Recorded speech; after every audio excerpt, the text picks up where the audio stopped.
I'm sorry, I was muted the entire time. I just wanted to say welcome to everybody that's here.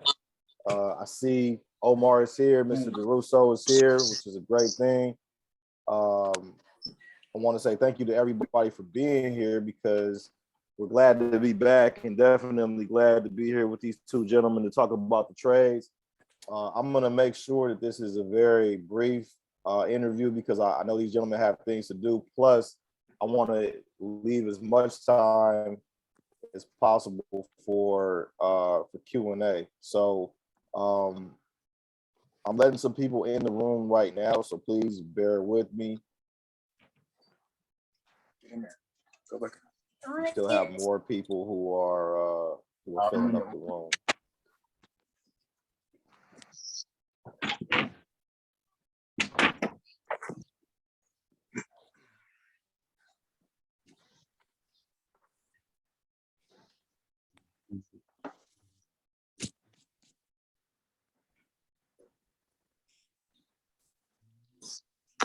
Is he on then? Yes, he's here. Okay. Yeah, I'm right here. Okay, Awesome. I'm just letting some people in the room really quick, and then we'll be good to go.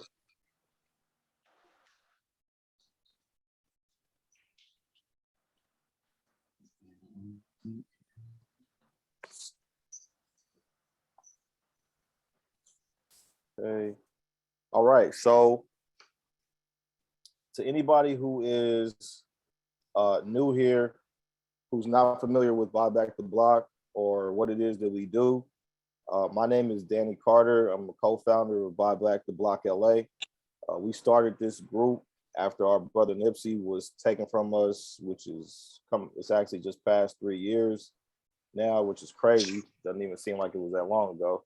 But we started the group because we wanted to make sure that we could do what we could to respond to another one of our bright lights being taken. So we knew that NIP was about ownership, about knowledge, about real estate. So we came together with a goal of educating the community on how to become financially literate and on how to use group economics. So we started a fund at the end of 2019. We pulled together some money, took it out of state, started rehabbing and selling houses in the Midwest. We're now on our third project, which is in escrow to close on or around April 15th. And our ultimate goal is to continue to raise that money until we bring back a certain amount here in LA so we have enough punching power to do something and then start to buy things and develop things here and that are owned by our community and can help to house our community or employ our community or both. I'd like to also thank Linda, one of our superstar members, for connecting me with Mr. DeRusso. That's how all of this came about.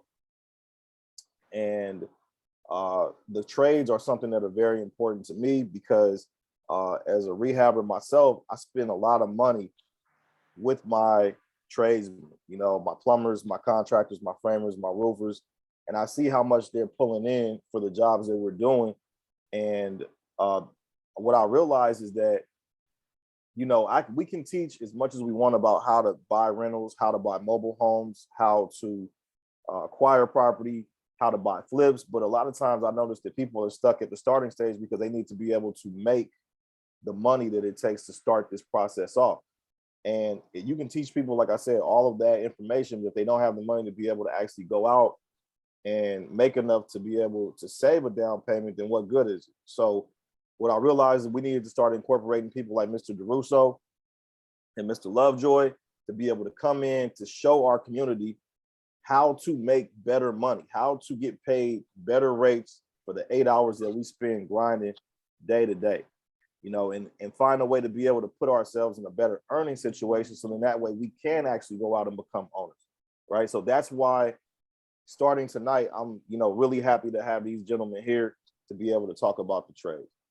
So with that being said, I'd like to introduce our two guest speakers, Mr. T.O. DeRusso and Mr. Omar Lovejoy. And Mr. DeRusso, would you mind starting by just introducing yourself and telling the audience you know, where you're from and how long you've been in the electrical trade? Yes, sir. My name is Tio DeRusso. I've been an electrical contractor for the last 43 years. And I was born and raised in Willowbrook, next to Compton. And it's been a very lucrative opportunity in this particular trade. It really opened up a lot of doors for me to walk through.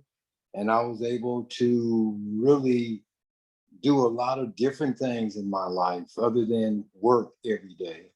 I remember when I first started, I would go and do small projects. Then I would hang out with my boys after I finished my jobs. And as things developed and got better for me, I was able to buy property, buy my home, and be able to, like I say, to do a lot of different things. And I think this is, if you're into a skilled trade, the electrical is one of the best skills, I think, to be in. Okay. Omar, your turn.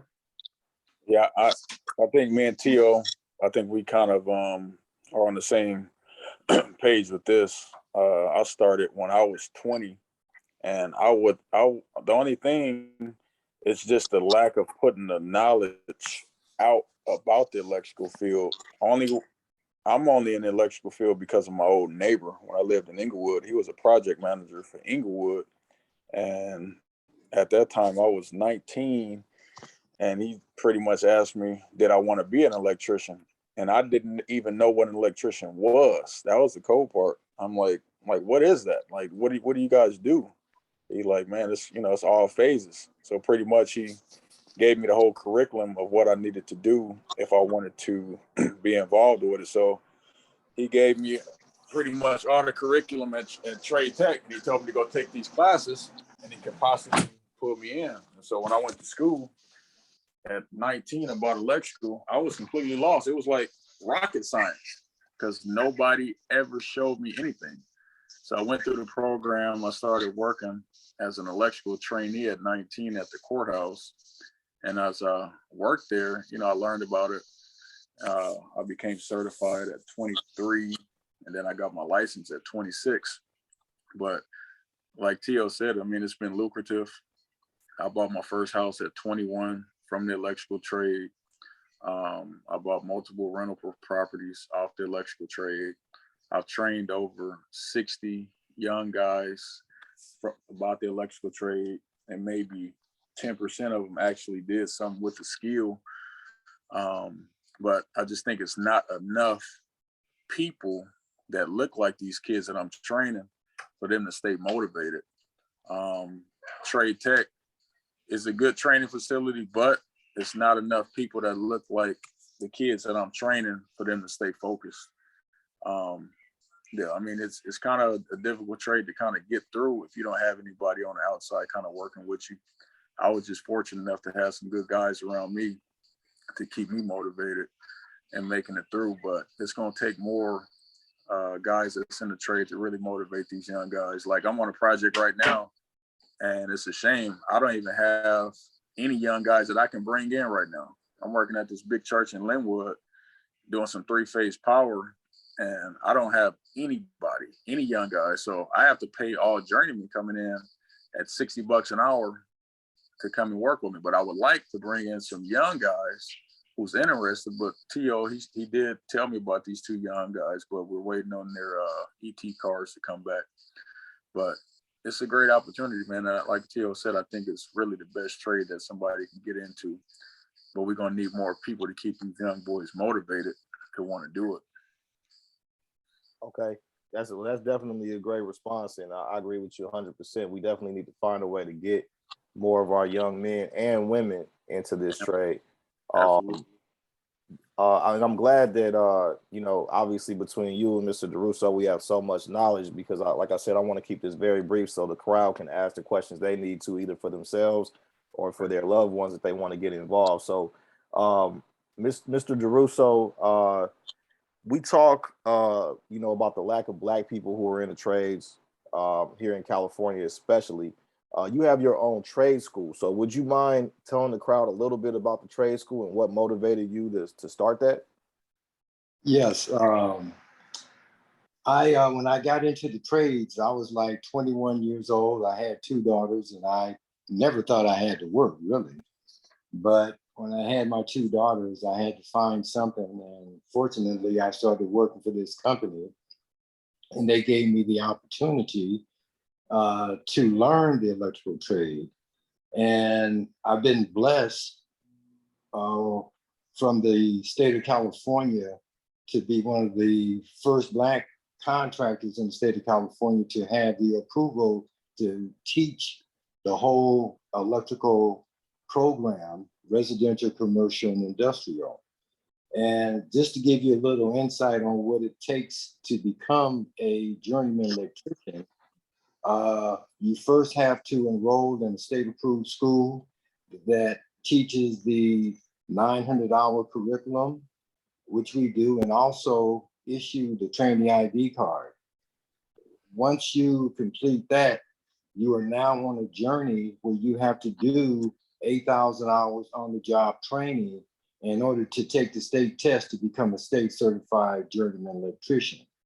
Once you reach that level, you can now work in the capacity of a supervisor or a foreman, and that will qualify you to take the state test and become a state electrical contractor. And I would say to everyone, don't just be an electrician, become a contractor. That's where the real fun of the trade is, because you run your own business, you run your own trade, and it's a lot of opportunity out there. And by us having this school, we have a trade school out here in Torrance at Southern California Regional Occupational Center. And we're trying to get as many of us, men and women, involved in this particular trade because there's a lot of money. You know, as a matter of fact, I used to ask people, why are you going to college? Do you go to college to make money? Or are you going to college just to get a degree? Because when it really comes down to it, the money is in skilled trades. We see a lot of people on job sites, and we may think that they're not making good money, but they are. And it just opens the door, like I say, for a lot of different opportunities. Okay, that's beautiful, and definitely one thing that I really do love about the trades as well is that with a lot of jobs switching over to automation and AI coming in and robots, you know, the electrical trade and other trades are still, you know, technology and recession proof at the moment, which is definitely a beautiful thing.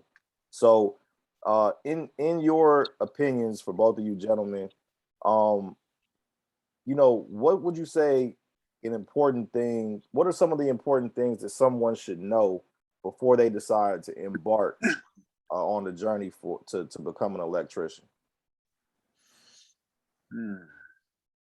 I would say, like I told this young guy the other day, I said, gather as many friends that you grew up with as possible.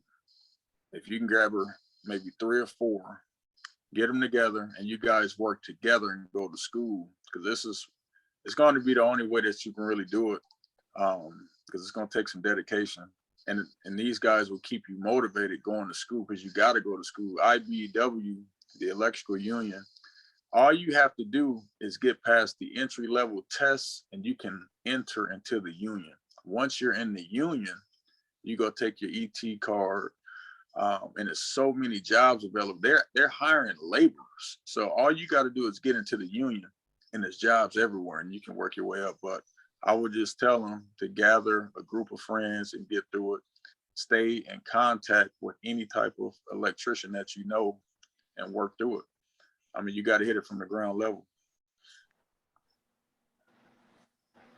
Also, I would like to add that in the electrical industry, there are 80 different job opportunities that are available once you become a state certified journeyman electrician. So it's a little bit more than residential, commercial, and industrial wiring. It gets into, like Mr. Carter said, the robotics, PLCs, it just goes on and on. And I would like to leave our website, which is www.d like in David, E like in Edward, I like in Island, -ca.org, and go to the career tab, and all 80 jobs are listed on our website. In addition, the union controls, well, they're involved in 3 of those: residential, commercial, and industrial. The other 77 are all non-union jobs, and the pay scale is anywhere between $30,000 to $250,000. And it all depends on your skill level. The more skills you have, the more money that you can make in this industry.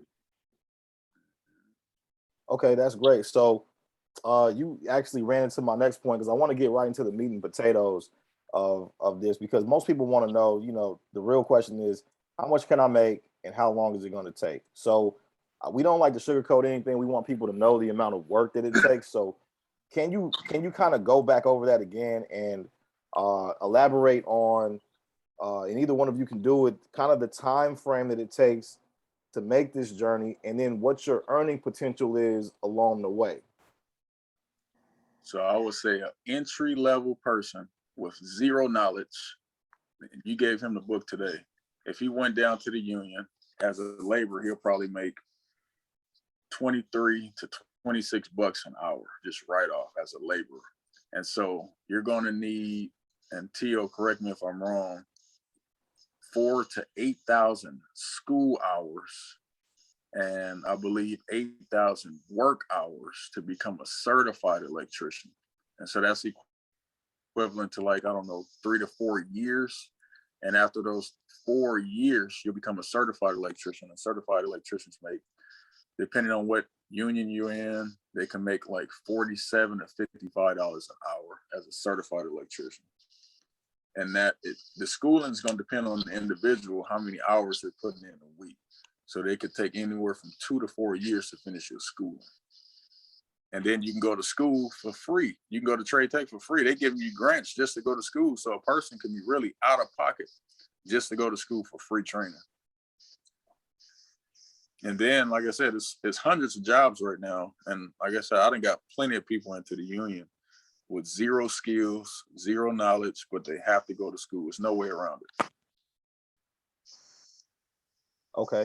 Now that's very good to know, because everybody who's here for your loved ones, if it's not going to be for you, that you want to get into trade, the way that I explain it and the way you can explain it to them is, I had a homie when I was younger, and we were both interning at a record label together at the same time. And he was a few years older than me, but he got locked up. He went to the feds on some dope charges when he was young. So he was out, but he was advanced. And he and I were talking, and I was like, man, I don't want to keep going to school just so I can keep this internship, because we're working for free. It's becoming a headache, yada, yada. And he was just like, look, bro, he said, 4 years are going to pass by whether you want them to or not. So shouldn't you have something at the end of it? Right. And when he said that, I'm a logic-based thinker. I couldn't even argue with him. I said, man, you're right. 4 years are going by no matter what. So if anybody tries to give you pushback, 8,000, 4,000 hours, those hours are going to tick by on you anyway.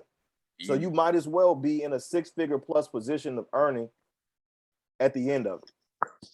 Right. Okay, Mr. DeRusso, did you want to elaborate on that at all?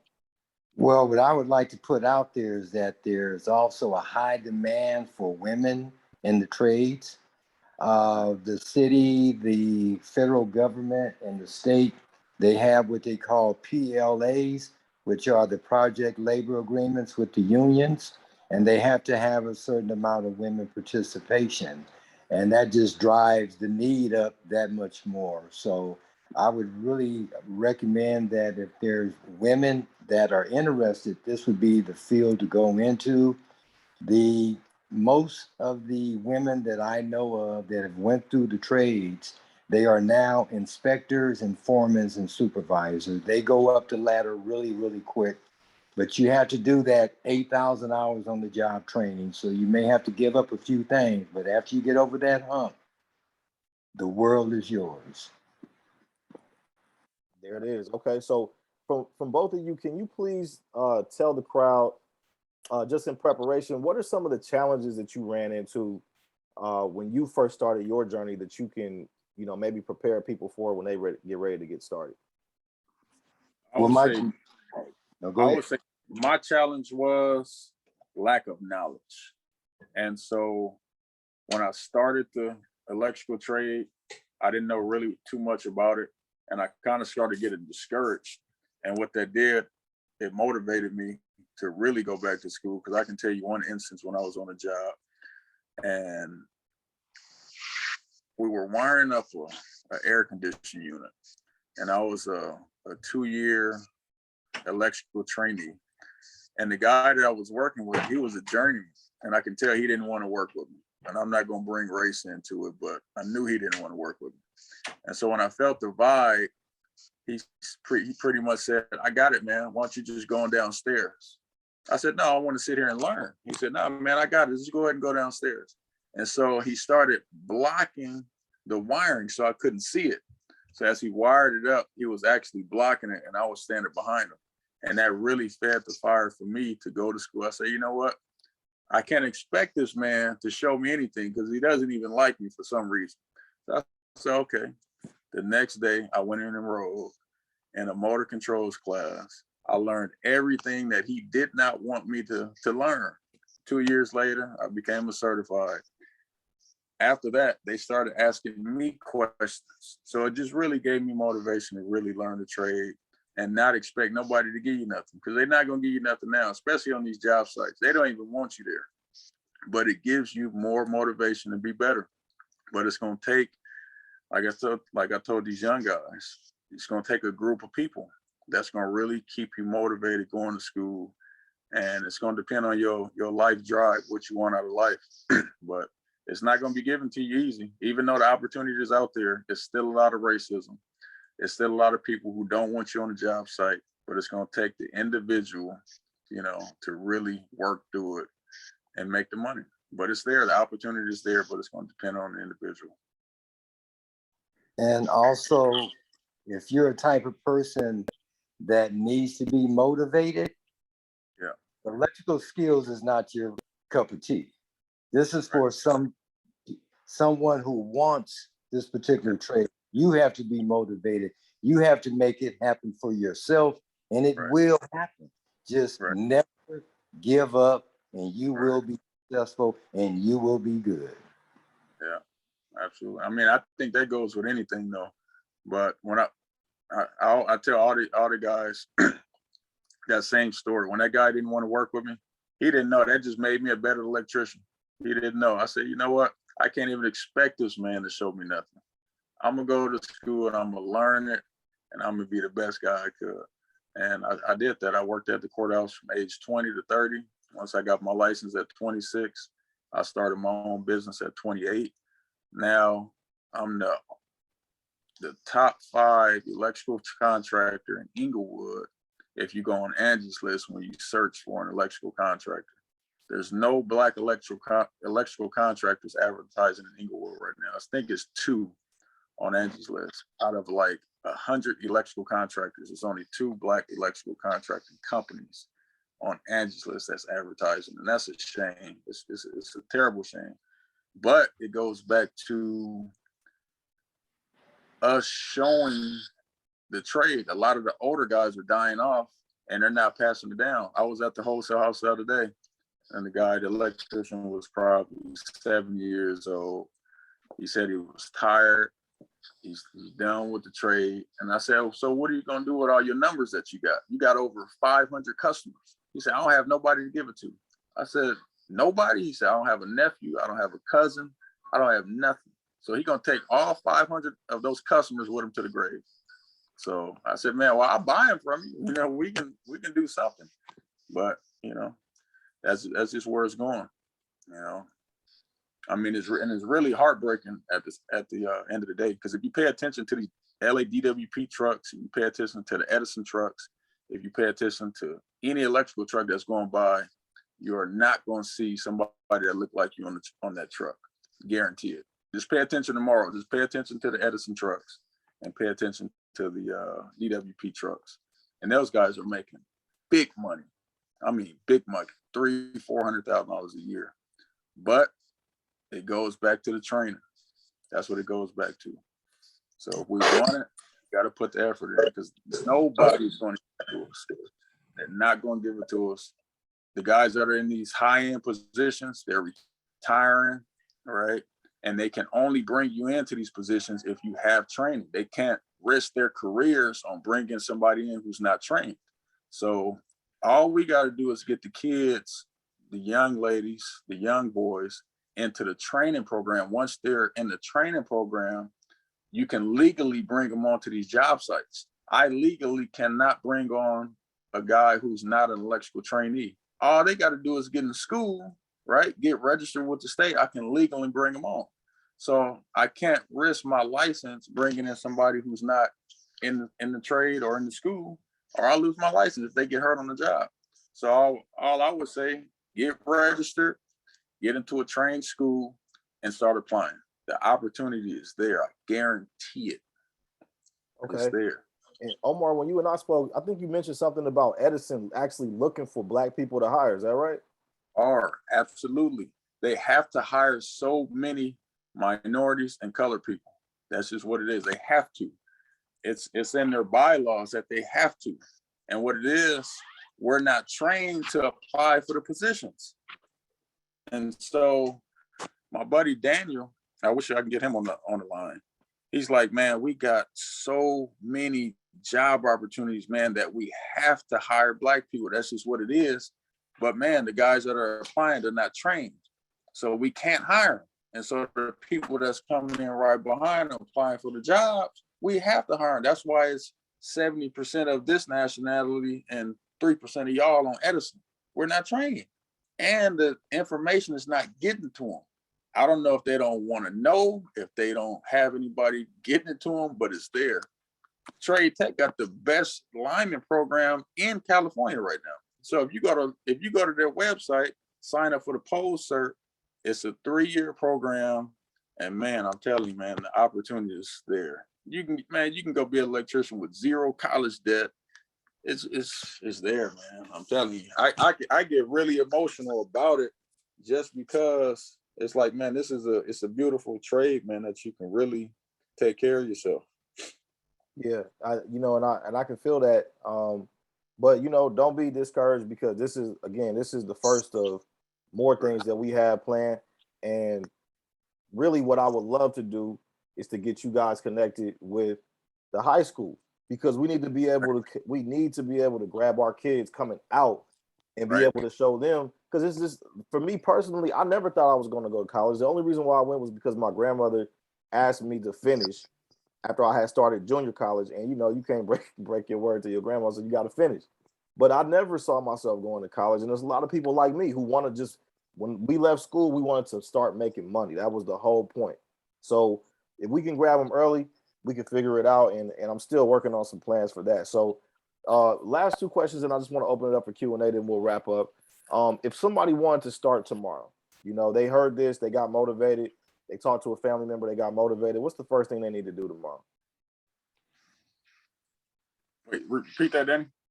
If somebody wanted to start tomorrow, what would be the first thing that they would need to do? The first thing I would say is go on the Trade Tech's website. That's lattc.edu. Under electrical construction and maintenance. They have a whole format of classes from start to finish. I would say start off with I believe it's electrical, wiring, and diagrams. I would say register for those 2 classes. At the end of that training session, you'll get an AA degree in electrical construction and maintenance. I think the first phase, they give you a certificate. While they're applying for Trade Tech, I would also apply for the union. That's IBW Local 47, and I can put that on the Zoom too. apply for the union to be an electrical trainee. They have an apprenticeship program for 2 to 4 years. So you can do the classes at Trade Tech and you can do the classes at the union. After those 2 years, once you take the preliminary test to get into the union, it's a basic math test and basic mechanical aptitude test. Once you pass that test, you are officially in the union. All you got to do is pass it. Once you pass the test, you are able to be hired as a laborer. If you have your electrical trainee card, your ET card, you can work as an electrical trainee, meaning you can touch electrical wire, meaning you can work under a certified electrician. A laborer, all you're going to be doing is digging ditches, stuff like that. But you're in the door and they're hiring those all day. So the jobs are available. So to answer your question, for somebody say, yes, I want to be an electrician, go sign up for Trade Tech and go to the IBW website and register as a laborer or electrical trainee. And that'll get the process rolling today, tomorrow, whenever they apply. No money required, no nothing. It's just going to take some hard work and dedication. That's it. And I also would like to add to that, because like I said from the beginning, our school is a non-union school, and you could also go to our school and apply through WorkSource or One Stop. They would provide all the funding, and we have a 9-month program, certificated program through the state of California, where you could go ahead and start working within that 9 months period of time. So you have 2 paths, okay? You can go the union route or you can go the non-union route. But there is opportunity out there and you have a choice where you can take advantage of it. And I would like to also say that myself, I'm aging out because I've been in this for a long time, and I'm starting to turn everything over to my nieces and my daughters so the second generation could move forward. We always hear about generational wealth. Well, that's one way of doing it, passing it on to another generation where they can get involved and kick it up to another level. Absolutely. And I definitely want to thank you, Mr. DeRusso, because, yeah, we have had a little bit of a breakdown in our community between some of our elders who are starting the off ramp and getting them to on ramp younger Black people. And for you to be here, you know, I just want to thank you because you being willing to be that bridge and that sacrifice and helping people in the community, reaching back, you know, it definitely does not go unnoticed. So like I mentioned when we first spoke, I'll do everything I can to help you. And the final question, well, actually, final question before we jump to Q&A and wrap up. Would you guys elaborate just a little bit? Just give us another win, you know, give us a success story, you know, whether it be a piece of property you were able to buy or somebody you were able to help, or just give the audience insights to some of the things you've been able to do thanks to the electrical trade. So I got so many good things to say. So when I first started, I was looking for the criminals. I was looking for the guys who had felonies, who had no hope. And so I was really targeting those guys. And so one of my success stories is one guy, I'll never forget. He just got out of jail. He had went to commit a crime. He went to some small bank, and I guess the way they were robbing banks, they were giving notes to the cashier instead of a gun. Like the note would say, empty the register and stuff like that. So he went and did the crime. He gave a note to the lady. He got busted. So he had 2 boys and he had a wife. He ended up going to jail for about 2 or 3 years. He got out pretty much no hope. I brought him on a job site with me. I can tell the guy was talented. So he worked with me for about a year. I gave him the whole format what to do. He went to Trade Tech. He registered with the union. I kid you not. What I'm about to tell you right now is going to blow your mind. I'm 35. He's 33. And this was 10 years ago. This guy is a certified electrician for IBW, making $55 an hour. He bought his first house on 123rd in Vermont 5 years ago. Just bought us another house in Corona. 4 kids, 3 felonies, good credit, turned his whole life around from the electrical trade. And then myself, I mean, just multiple accomplishments to it. But I was really looking for the people who was down and out, because those are the people who wanted a little more. I given opportunities to kids who had everything, you know, from the silver spoon and didn't do nothing with it. But when you give it to the people that really want it, the hungry people, they seem to take it a little further from my experience. So, but I mean, I can go on and on with the stories, but you know, I wish I could get that guy on the line right now, and he'll bring you to tears from all the stories he you know, the success electrical brought him. So it's almost like electrical is a part of us now. It's like when you talk about Omar, the first thing you're gonna think about is electricity, because I done implanted that in so many people from young to old. And like I said, I was really dealing with the people with criminal past history, and the young guys.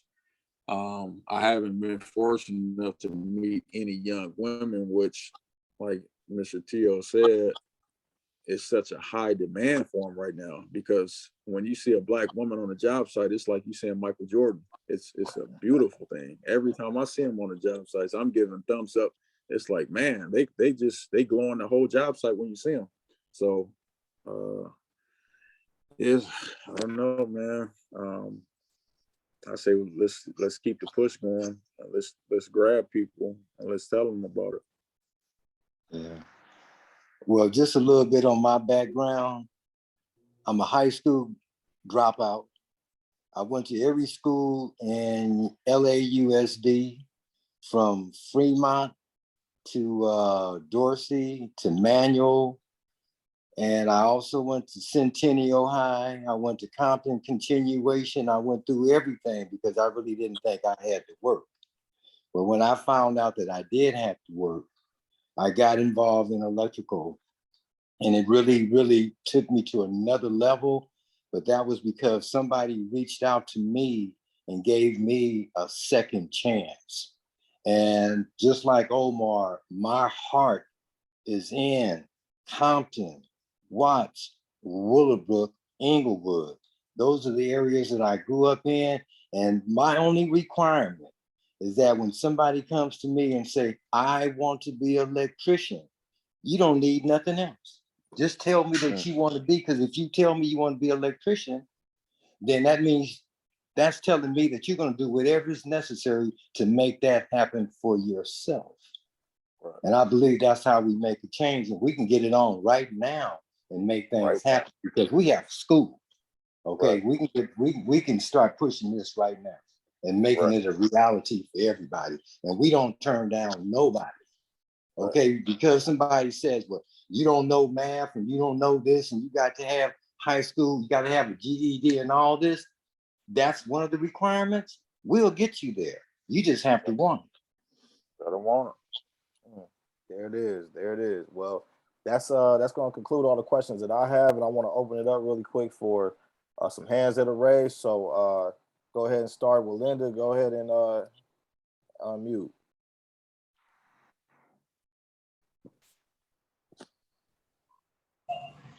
Good evening, good evening, good evening. Good stuff, good stuff, good stuff, as always. Something sparked my spirit when Mr. Omar spoke about our senior electricians. I am a senior advocate. My whole community is nothing but seniors. So with that conversation, Omar, what sparked me raising my hand was a plea. We need to have a plea to those senior electricians to pass it down. Don't go to the grave with what you have. So if we need to put together some social media push, some marketing push, something to get to that population before they get to the ground, because they're my community, I love them. But we need to get it out of them before they get to the ground. And so whatever that looks like, Danny, we need to create that pipeline. We got two pipelines. You need them to come in and you need the wisdom. So it needs to smash together. And I'm here to help with that, whatever. Like I said, the senior community is my community. So I know how to talk to them. I know how to guilt them. I know how to get them to move. So whatever that takes, then that's what we need to do. Because in this industry, this is just one of many industries that we could be funneling our young people to. Right. But this one today means we need to talk to the Professional Engineers Association, which my son's baby daddy is a part of, the Black engineers, the professional engineers or so, whatever they are. Get to them to push the message to those senior electricians. Don't go to the grave with what you have. There you go. Absolutely. And it's not even just the electrical. My buddy, he's 33 years old. Yeah, he's a plumbing contractor. And one of the biggest Black plumbing contractors just passed in the last year. He had over 1,000 accounts through LA. And he didn't go to the grave with the accounts. He did distribute most of the accounts to a lot of other plumbers. That's very rare, very rare. And one of my buddy, Mike, he was able to grab some of those accounts. But one of the requirements of Mr. Jones' estate was that whoever gets the account, the son has to introduce the new plumber to whatever he accounts that person is accepting. So Mike accepted like 30 accounts. He had to go and meet and greet every single account that Mr. Jones had. So that was one of the requirements. So, but that's a very rare case. And there's still a lot of Black contractors out there with that same format, with the same network of people. And like I said, they're dying off and they're taking those numbers with them. And so the people don't know who to call no more. So that's a Danny charge. Let's make it happen. Yeah, I'm focused on 3 areas right now. One is going to be the kids. 2, Linda, I'll help work with you on speaking to the seniors. That's more your lane. And then I need to find somebody that's plugged in with the prison system too. One of my guys on Facebook is like a advocate, for ex-offenders. So I got to see how I can build a bridge and get this to them, because like Omar said, I do feel like a lot of guys coming out would take advantage of this, but they just got to have the opportunity. I don't think it is that people don't want it, because you see people grinding every day for chump change. So they out there working for something.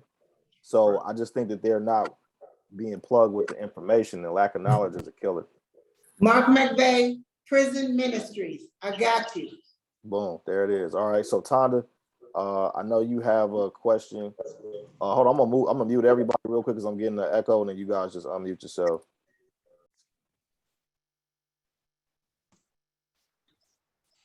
Hey, great information. I just wanted you guys to speak to the difference between the union route and the non-union route, pros and cons.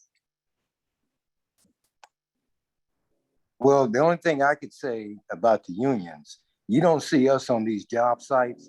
It's very difficult for us to get into the unions. So we have the alternative as a non-union.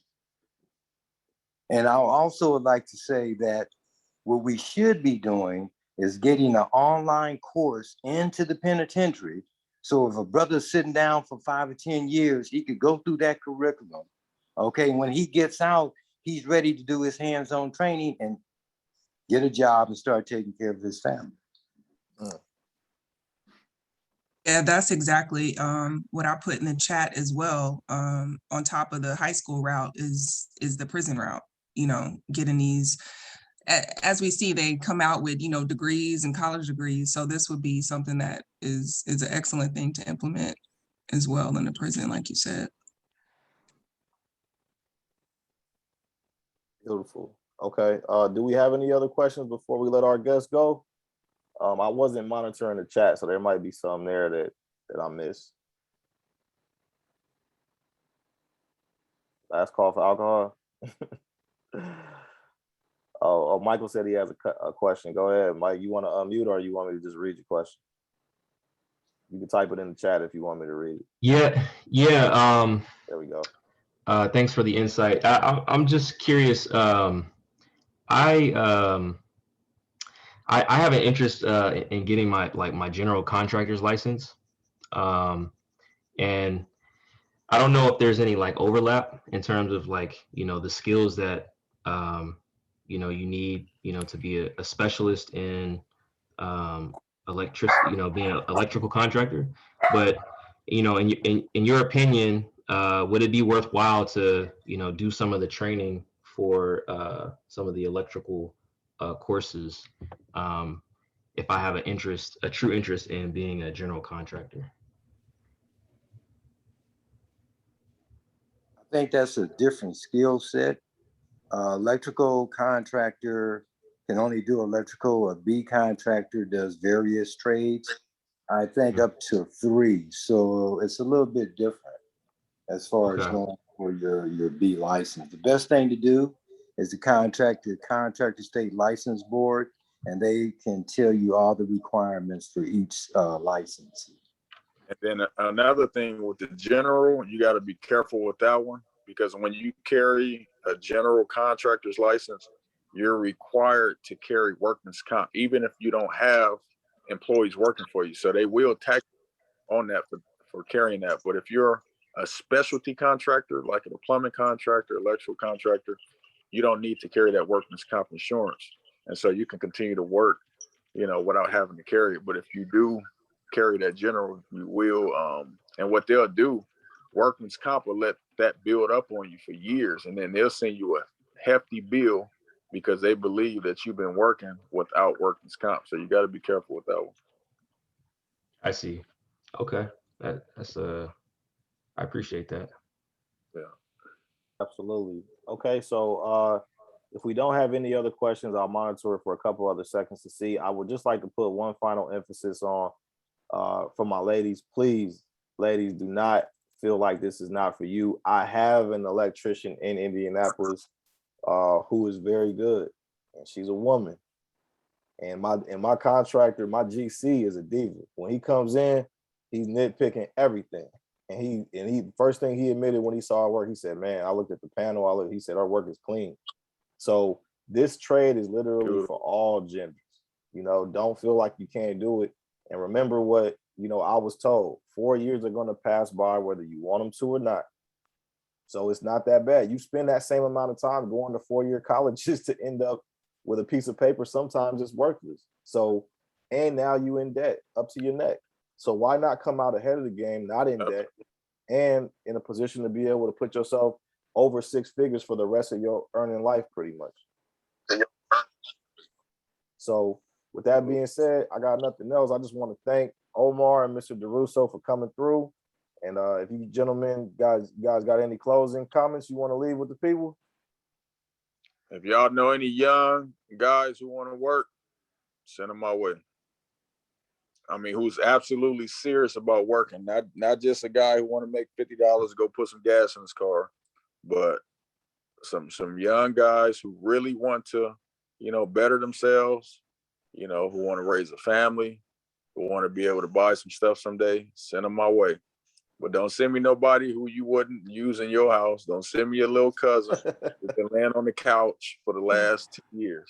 You send me a young boy or young girl who's really serious about getting into this, and I guarantee I'll make them a star. I guarantee, because the guy did the same thing for me. He saw the eagerness in me, and he said he was going to give me a shot. And I told him, I said, "Man, you give me a shot, and I guarantee I won't let you down." And when I did my 10 years with the courthouse, I thanked them, and I told you, I said, "Man, I told you I wasn't going to let you down." And I did what I had to do. And I've been doing that for the last 7 years, grabbing people, and doing my best to working with them and sending them on about their way.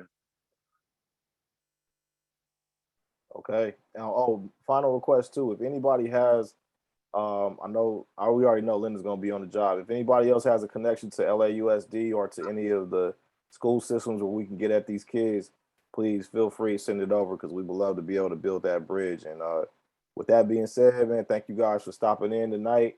I appreciate everybody. We'll be back next month with another meetup on insurance adjusting as a career. And I'm up out of here, man. Y'all have a good night. Thank you. Thank you, Mr. Carter, and thanks, Omar. No Have problem. a good one, and we'll be talking. All right. All right, everybody. Good night. Yeah.